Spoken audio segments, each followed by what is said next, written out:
Don को पकड़ना मुश्किल नहीं नामुमकिन है। आपण शुणी ना डॉन फिल्म रे अमिताभ बच्चन को ठारू ये डायलॉग। सेमिति मु मध्य जन अर्थनीतिज्ञ को पचारिली आज्ञा एते विकास आसला क्योंठू। उत्तर रे से मते भी सही कथा कही डॉन को पकड़ना मुश्किल नहीं है नामुमकिन है। तांको कहवा कथा हला तांको पक्षर मध्य कहवा असंभव एते विकास आसला क्योंठू। ए सरकार समय रे आपण बहुत कथा सुनिबा को पाइबे जोटा केवल हेडलाइन रे शोभा पाउथि। सेमती गोटे कथा आसला जे प्रथम त्रैमासिक 7.8% विकास दर होइछि। समस्त आश्चर्य। विकास दर केते हबो से नै कि विभिन्न संस्था पूर्वानुमान करिथांती। ता मध्य रिजर्व बैंक ऑफ इंडिया गोटे आरबीआई मध्य पूर्वानुमान करिनथला जे वर्ष एप्रिल ठारू जून मध्य रे विकास दर 7.8% हेबो। सेमान कहितले विकास दर 6.5% हेबो। केवल आरबीआई नुहे सरकार फाइनान्स डिपार्टमेंट एसबीआई रिसर्च से माने भी एते बाट हांकी नथिले। किंतु सरकार एनएसओ नेशनल स्टैटिस्टिकल ऑफिस से जो विकास दर कहला ता होची आरबीआई पूर्वानुमान करिथिबा 6.5% ठारू 1.3% पॉइंट अधिक। प्रकृत शतकड़ा कहले 20% अधिक। एमती क्वचित हुए सबुआड़े ये आलोचना चलती। अवश्य गोदी मीडिया और बिस्कुट मीडिया रे नुहे आजिकल अनेक ऑनलाइन मैगजीन और यूट्यूब रे यार रहस्य बुझा चेष्टा करा 7.8% केमिति हला। आज्ञा मु अर्थनीति कथा कहू ना मत केतक बंधु अर्थनीतिज्ञ बोली कहउछंती किंतु ना मु राजनीति कथा कहूची। अर्थनीति को बाद दे राजनीति आलोचना नुहे और सेमाने जहाँ आलोचना करछंती ताको राजनीति आलोचना कहा जाए ना। से गुड़ को गड़िया तुठा गुली गप कहा जाए। से सब सूत्र पर आधारित चर्चा चली उपर आधारित 365 दिन निर्वाचन संबंध में आलोचना चलती। आज ठारू बेट मरामरी होउछंती 2029 रे किए जीतिबो। मते जने सांबादिक बंधु कहले जय नारायण मिश्र अमुक कहते आपण ता ऊपर कौन कहबे। मु ताकू कहली तमे एमिति बाईटी आणुच कहीं आपर मो मत लोड़ुच कहीं। भगवान से सद्बुद्धि दिंतु। आज्ञा मो भली केते जन राजनीति आलोचना करती जो माने देशर राज्यर और लोकंकर विकास कथा कही था। अन्य माने लोकंकर स्वार्थ सहित राजनीति को जोड़ी तारटी को काटी देइछंती। मोर आलोचना सॉलिड डाटा उपर आधारित। मु लोके बुझिबा भली सरल भाषा रे कहे सूत्र आधार तो कहीं भी किसी भी कहीपर एतिर मीडिया आवश्यकता कौन अच्छी आप घर बस कहूना। मु जो विकास दर कथा कहूची ताहा होची जीडीपी वृद्धि दर। इंग्राजी रे याकू कहती ग्रोथ रेट। याकू विभिन्न प्रकार वर्णना करा जाई पारे। आज्ञा मु जानी जीडीपी कहले अनेक लोक बिगड़ती कहते आमको से जीडीपी फिडीपी रु कौन मिल बुझी न पारी कहती यह हूँ अर्थनीति वाला पाठ। मु सेमानकु कहवाकू चाहे केवल रोड पोलो फ्लाईओवर बनैबा को विकास कहा जाए नहीं। जिला को दुई भाग करबा किमा म्युनिसिपालिटी को कॉर्पोरेशन करदेबा को विकास कहा जाए नहीं। जीडीपी होची देशर सामग्रिक विकासर एक सूचक। मु जीडीपी की एमिति कहे देशर मोट अर्थनीतिर आकार बा साइज आमे भी जानिबा दरकार ना आम अर्थनीति केते बड़ प्रति वर्ष यह केते बड़ होउची ताकू कहा जाए जीडीपी वृद्धि दर बा ग्रोथ रेट बा विकास दर। एनएसओ प्रति 3 मास रे थरे और वर्ष के थरे यही वृद्धि दर हिसाब करी कहे। एथर किंतु एप्रिल ठारू जून 3 मास रे जो वृद्धि दर 7.8% बोली कहला सेटा हजम होनी। आज्ञा सरकार पक्षर कहुची गत 5टी त्रैमासिक सर्वाधिक वृद्धि दर। देखो मु एठारे आपन को गोटे इंटरेस्टिंग कथा कहूँ। जदि आमे किछि अधिक न करिबा जदि सरकार अधिक किछि न करिवे ताहले मध्य जीडीपी बढ़ी चलिबो कारण प्रति वर्ष दरदाम बढ़ुची। गत वर्ष आम देश में जेतिक उत्पादन होता ए वर्ष भी जदि सेतिक उत्पादन हम ताहले भी जीडीपी बढ़िबो कारण ए वर्ष सेतिक जिनिसर दाम गत वर्ष सेतिक जिनिसर दाम ठारू अधिक दाम बढ़िले जीडीपी बढ़िबो। प्रति वर्ष उत्पादन बढ़ी थाए और दाम भी बढ़ी थाए। तेणु जीडीपी बा अर्थनीतिर साइज बढ़िबारे उत्पादन और समग्र अर्थनैतिक कार्यकलाप वृद्धि संगे संगे दरदाम वृद्धि योगदान रही था।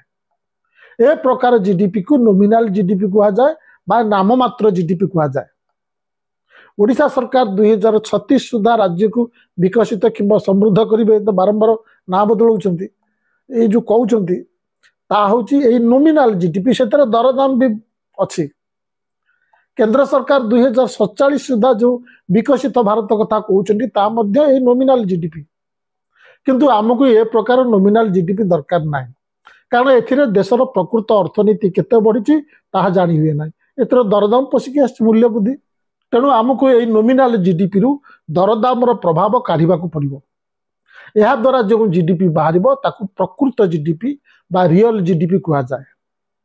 2011-12 ठारू आरंभ करी आज पर्यंत जेते थर जीडीपी हिसाब होईची से सब गोटे दरदाम रे बा कांस्टेंट प्राइस रे हिसाब होई आसुची।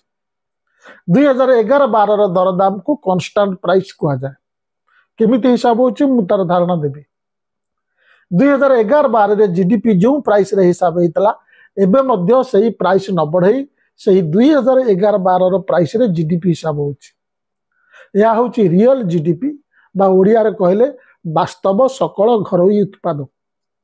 आपण वीडियो को शेष पर्यंत देखंतु रहस्यटा बुझीजिवे। चलतु गत वर्षर प्रथम त्रैमासिक सह ए वर्षर प्रथम त्रैमासिक जीडीपी वृद्धि को तुलना करिबा। जीडीपी सदाबले एमती कहा जाए जो 7.8% बढ़ी गत त्रैमासिक सेटा ता पूर्व त्रैमासिक टू 7.8% बढ़ी। गत वर्ष रे सही समय त्रैमासिक को 7.8% बढ़ी। एबे जतबेले आम कंपेयर करबा एथिरे गोटे इंटरेस्टिंग कथा देखा मिलिबो। गत वर्ष प्रथम त्रैमासिक रियल जीडीपी 6.5% बढ़ीला। जहाँ मुझे आगुरी कहूँ ए वर्ष प्रथम त्रैमासिक रियल जीडीपी 7.8% बढ़ी, अर्थात 1.3% पॉइंट बढ़ी। गत वर्ष प्रथम त्रैमासिक नॉमिनल जीडीपी जो दर वृद्धि प्रभाव रही 9.7% रही। तेणु ए वर्ष प्रथम त्रैमासिक नॉमिनल जीडीपी ताटर अधिका बेगर बढ़िया कथा। कारण रियल जीडीपी जदि बढ़ी नॉमिनल जीडीपी बढ़िया कथा, किंतु ता होई नाही। ए वर्ष नॉमिनल जीडीपी 8.8% बढ़ी। केमिति नॉमिनल जीडीपी कमीगला रियल जीडीपी बढ़ीगला एमिति केमिति हला? जदि रियल जीडीपी वृद्धि है नॉमिनल जीडीपी वृद्धि कमिला कहीं? रियल जीडीपी और नॉमिनल जीडीपी मध्य पार्थक्य होची केवल दर वृद्धि। कौन दर वृद्धि एते कमीगला जे नॉमिनल जीडीपी वृद्धि कमीगला? ए हेउची गोटे रहस्य। एक गोदी कि बिस्कुट मीडिया कहीं पचारे ना। ऑनलाइन मीडिया रे जो माने पचारे से कंट्रोल करने को सरकार चाहते।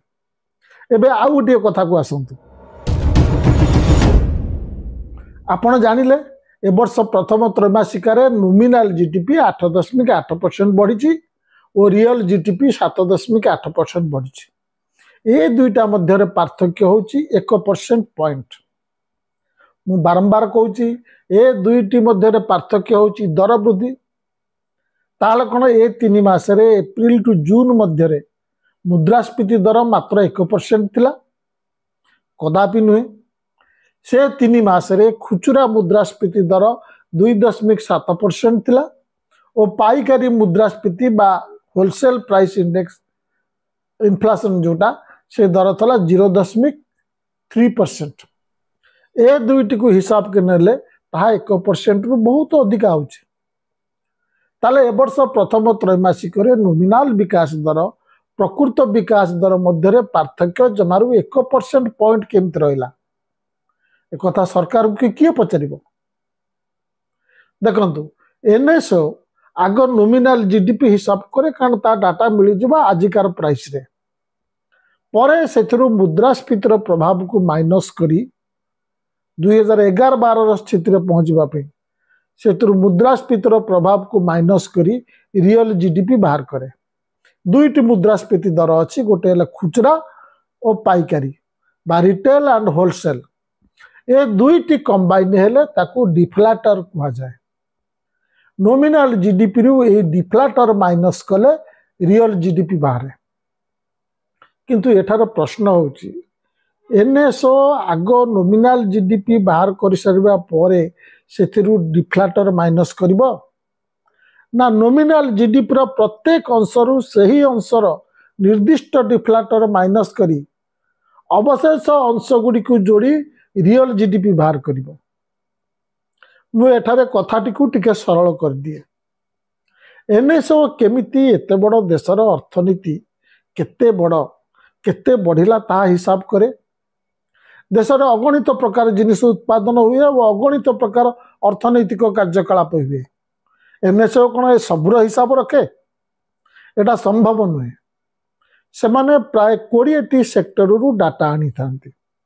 सेगुड़िक अर्थनीतिर गोटे गोटे सूचक। सेगुड़िक मध्यर अच्छी कृषि उत्पादन, कंपानी मानकर बिक्री, गाड़ी बिक्री, रेलवे रे माल परिवहन, बैंक दौथिबा ऋण, सरकार केते खर्च करछंती इत्यादि। स्वाभाविक भावे सब आजिकार प्राइस रे थाए। यही प्रत्येक टीरू सेगुड़िकर डिफ्लाटर फेड़ी सेगुड़ी को कन्स्टांट प्राइस रे परिणत करबा कथा। 2011-12 प्राइस रे परिणत करबा कथा। ता नहले हम पूर्व वर्ष संगे केमिति कंपेयर करबा? तापरे सेगुड़ी को जोड़ी रियल जीडीपी बाहर करबा कथा। किंतु एनएसओ करूची कोन ना सबु गुड़िक आजिकार प्राइस रे जोड़ी सारिबा परे नॉमिनल जीडीपी बाहर करबा परे सेतिरु गोटिए थर कंबाइंड डिफ्लाटर फेडुची। एही उपाय रे रियल जीडीपी बाहर करछि। ए उपायर सठिकता उपरे अनेक दिनरु प्रश्न बाची रहिछि। नॉमिनल जीडीपी रो सठिकता बेसी, किंतु ये डिफ्लाटर जदि सठिक न रहिबो ताहाले रियल जीडीपी रे गोलमाल होबो। ताहा ही आमे देखुची एई प्रथम त्रैमासिकर जीडीपी वृद्धि दर रे नॉमिनल जीडीपी 8.8% ठीक कुआ जाई पारे, किंतु रियल जीडीपी 7.8% विषय रे आमे सही कथा कहि परिबा नाही। कारण डिफ्लाटर रखा जाइछि मात्र 1%। एनएसओ तार प्रेस रिलीज रे विभिन्न सूचक केते बढ़िछि ओ केते कमिछि तार गोटे ता दर्शैछि। ताकू जदि आमे लक्ष्य करिबा देखिबा अधिकांश मुख्य सूचक गत वर्ष सही त्रैमासिक तुलन रे कमिछि। मैन्युफैक्चरिंग रे अनेक शिल्पर उत्पादन कमिछि। स्टील और कमर्शियल व्हीकल उत्पादन भारी मात्रा रे कमिछि। शिल्प उत्पादन कमिछि। वाणिज्य और ट्रांसपोर्ट बढ़िछि बोली देखा जाइछि, किंतु रेल द्वारा माल परिवहन कमिछि। विमान यात्री परिवहन कमिछि। बैंक डिपोजिट और बैंक लोन कमिछि। अथच financial service real estate sector बढ़िछि बोली देखा जाउछि। केमिति भाई? जेतेबेले बैंक रु लोन बढ़ुनी रियल इस्टेट बढ़िला बोली केमिति देखा जाउछि?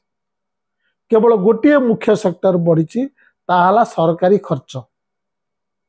मु आगुरे अनेक थर कहिछि सरकार जो बनौछन्ति ना बड़ बड़ रोड कर दउछन्ति ताकू सब यूट्यूब रे सोशल मीडिया छाड़ुछन्ति देखो एमती रोड कर दिल। ये सब सरकारंकर मजबूरी। प्राइवेट इन्वेस्टमेंट बढ़ू नाही बोली सरकार बहुत दिन होला निज खर्च बढ़ाई इकोनॉमी की चलई रखिछन्ति। सेथिपि हमकु सोसी चलीछन्ति, ऋण करि चलीछन्ति।